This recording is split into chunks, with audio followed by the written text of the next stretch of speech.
L'offre Disney Plus est devenue beaucoup plus intéressante. Salut à tous, ici Reg et aujourd'hui je vais vous conseiller les films et séries à voir sur Disney Plus dans l'onglet Star. Pour ceux qui savent pas ce que c'est, l'onglet Star est sorti aujourd'hui et c'est la version 18+ de Disney Plus. Et pourquoi Disney a choisi de faire cela? C'est qu'au final ils avaient tout un catalogue familial mais ils ont énormément de contenu qui n'est pas familial parce qu'ils ont acheté plein d'entreprises différentes. ABC, ESPN, History Channel et évidemment la Fox. Disney Plus sont une énorme entreprise aujourd'hui et ils ont plein de contenu qui n'est pas destiné à, on va dire, l'ambiance familiale. Et ils ont décidé de sortir Star, c'est un onglet spécial que vous pouvez activer dès que vous lancez Disney+, afin de regarder tout le contenu que vous souhaitez qui n'est pas familial. Mais ça, vous l'avez bien compris. Et j'ai envie de faire une vidéo rapide pour vous conseiller un peu, pas forcément les pépites, mais les choses à voir sur cette plateforme pour vous donner un peu une idée de ce qui s'y trouve. Évidemment, c'est une liste personnelle et vous allez avoir d'autres recommandations. Du coup, je vous conseille de les mettre dans les commentaires. Et le but est d'aller rapidement sur certains contenus et non pas d'en faire une critique à chaque fois. Pour commencer avec les séries, il y en a beaucoup moins que les films pour le coup qui m'intéressent car plein de séries sont aussi sur d'autres plateformes de streaming. D'ailleurs, vous allez voir qu'il y a pas mal de doublons qui sont disponibles sur d'autres plateformes comme Netflix ou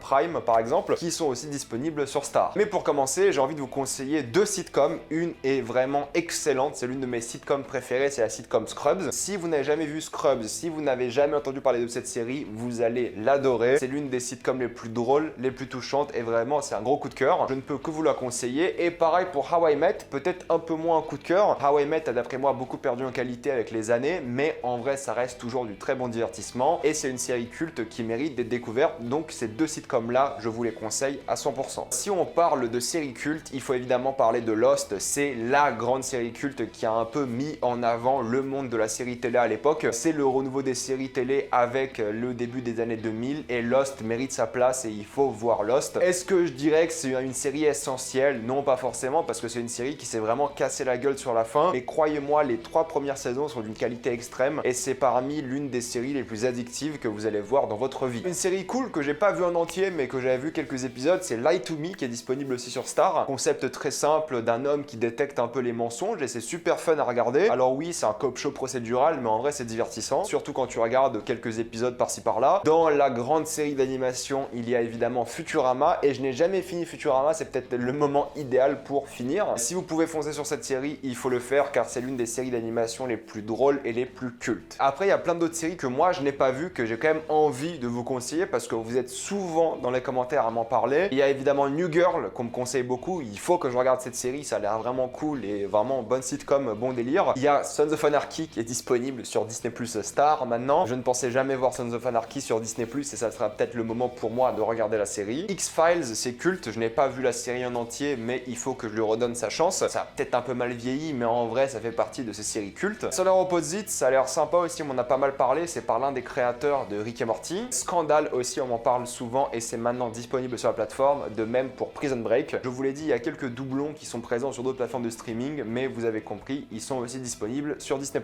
Avant de parler des films, vous avez aussi quelques documentaires de sport qui ont l'air pas mal du tout. Malheureusement, je ne les ai pas vus, mais si vous aimez le sport, je pense que Disney+ a de quoi faire. Pour parler des films, il y a quand même quelques classiques que tout le monde doit voir qui sont disponibles sur Disney+. Alors, il y en a qui étaient, il me semble, déjà disponibles avant, comme Avatar, et ils ont aussi mis ça dans l'onglet Star. Titanic aussi était disponible, à confirmer, mais voilà, si vous devez revoir ces deux chefs-d'œuvre du cinéma, surtout Titanic qui est un chef-d'œuvre intemporel et Avatar qui est un très bon film, je le répète, Avatar est un très bon film. Vous connaissez le maestro qui a fait ces films, donc c'est le moment idéal pour les découvrir ou les redécouvrir. La mode est aux super-héros violents et vous avez donc le retour sur la plateforme de Deadpool. Oui, Deadpool est sur Disney+. Pour moi, le premier film est très cool, très drôle, vraiment, je l'ai adoré quand il est sorti et je l'aime encore beaucoup aujourd'hui. C'est le moment idéal pour se retaper quelques bonnes barres dessus. Et l'un des meilleurs films de super-héros de tous les temps, c'est évidemment Logan, que moi j'aime beaucoup. C'est peut-être mon film de super-héros préféré. Je ne trouve pas que c'est forcément le meilleur, il y en a un autre qui est au-dessus, vous le savez très bien. Mais le pari était réussi et je ne peux que vous conseiller ce film. Entre guillemets, un petit film qui est sorti récemment, c'est Three Billboards Outside Ebbing, Missouri, ou en français Les Panneaux de la Vengeance. C'est l'un de mes films préférés de tous les temps, vous devez vraiment le regarder. C'est une histoire touchante, puissante et c'est pour moi une masterclass de la part des acteurs, de la mise en scène. Un vrai chef-d'œuvre d'après moi et c'est le moment idéal de se plonger dedans. Pour tout ce qui est action un peu plus décomplexée, vous avez évidemment les Die Hard qui sont présents. C'est une saga qui s'est aussi cassée la gueule malheureusement, mais en vrai les premiers films, surtout le premier et le troisième, sont excellents. Et vous avez aussi les films Kingsman qui sont d'après moi très fun aussi. J'ai J'ai hâte que cette franchise revienne car personnellement je l'aime beaucoup. Une trilogie que moi j'adore, sûrement la meilleure trilogie des années 2010, c'est la trilogie La Planète des Singes. Alors oui, vous allez dire Planète des Singes, qu'est-ce qu'on s'en fout, mais en vrai, regardez ces films, c'est vraiment des films pour tout le monde. C'est une émotion dingue, c'est vraiment des thématiques sérieuses, c'est super bien fait, c'est pour moi des chefs-d'œuvre du cinéma. Les 3 films sont excellents avec le dernier qui te met une claque mais à tomber par terre. Je ne peux que conseiller ces films-là, c'est des vraies perles. Un biopic sur un de mes artistes préférés, Johnny Cash, est disponible, c'est le film Walk the Line. Certes, le film n'est pas parfait, il a des problèmes, mais c'est un film que j'affectionne beaucoup. C'est un de mes films préférés et juste pour la performance d'acteur, vous devez voir ce film. Aussi, l'un de mes films préférés de tous les temps, c'est The Grand Budapest Hotel qui est sorti sur la plateforme et mon dieu que ce film est excellent. Entre les couleurs, les acteurs, le rythme, c'est 1h20 de pur bonheur, un véritable chef-d'œuvre, vous devez le voir aussi. En tant que premier film d'un metteur en scène, c'est Garden State que je vous conseille aussi. C'est un plus petit film mais très sympa, non pas parfait, mais en tant que premier film c'est quand même très bien. C'est un film qui va résonner avec beaucoup de personnes, donc donnez-lui une chance. De l'autre côté, vous avez aussi un film un peu plus gros budget, c'est le film de science-fiction Seul sur Mars. Quel film fun mais en même temps sérieux, dramatique, t'arrives à rigoler, t'arrives à pleurer, enfin bref, c'est pour moi l'un des meilleurs films de Ridley Scott. Dans quelque chose d'encore plus dramatique cette fois-ci, c'est le film Le Dernier Roi d'Écosse. Que vous dire, entre la relation pour les deux personnages principaux et tout ce qu'ils vivent avec cette thématique sur l'Afrique, c'est des montagnes russes émotionnelles et vous devez le voir. L'un de mes films préférés aussi, c'est l'Odyssée de Pi. Alors là, clairement, juste visuellement, c'est un chef-d'œuvre, c'est magnifique comme film, mais pour les effets spéciaux et aussi l'histoire, mine de rien, c'est un film à voir. Si vous voulez sourire un peu dans ce monde cruel 2020-2021, c'est Little Miss Sunshine. Vous allez rigoler, vous allez sourire, c'est le bon feel-good movie qu'il faut. Un film d'action, maintenant cette fois-ci, c'est Ennemi d'État. Alors oui, c'est un film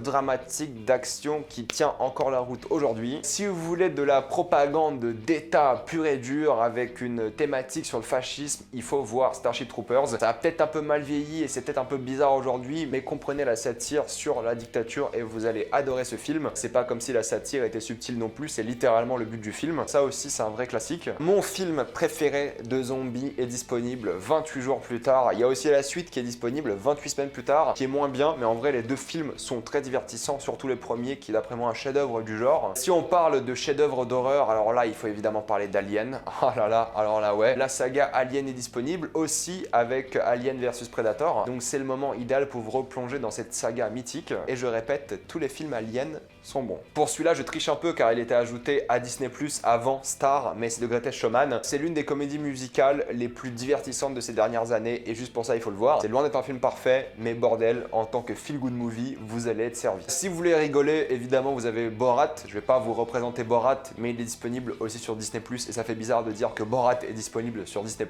Volte-face aussi, un film d'action, mais complètement barré, avec un duo d'acteurs qui est fou. C'est l'un de ces films que vous regardez, vous vous dites, mais qu'est-ce qui se passe? Et vous l'adorez. Et l'un de mes films préférés aussi, et si ce n'est pas ma comédie romantique préférée, c'est le film 500 jours ensemble. Quel vrai plaisir de voir ce film. C'est émouvant, c'est drôle, c'est super bien joué. Enfin bref, c'est pour moi un classique à découvrir aussi. Comme je vous l'ai dit, il y a quelques doublons qui sont déjà disponibles sur d'autres plateformes, mais en vrai voilà, si vous n'avez que Disney+, c'est le moment de découvrir ces films et séries. C'est ma liste, évidemment, je vous conseille de mettre votre liste dans les commentaires. Comme d'habitude, pensez à vous abonner à la chaîne pour plus de vidéos, mettez un j'aime et partagez cette vidéo, ça aide beaucoup la chaîne. Si vous aimez la chaîne, pensez à devenir membre soutien sur YouTube ou faites un petit don sur Utip. Suivez-moi sur Instagram et sur Twitter pour toutes les news et pour plein de recommandations cinéma. Moi je vous dis à la prochaine fois et salut à tous.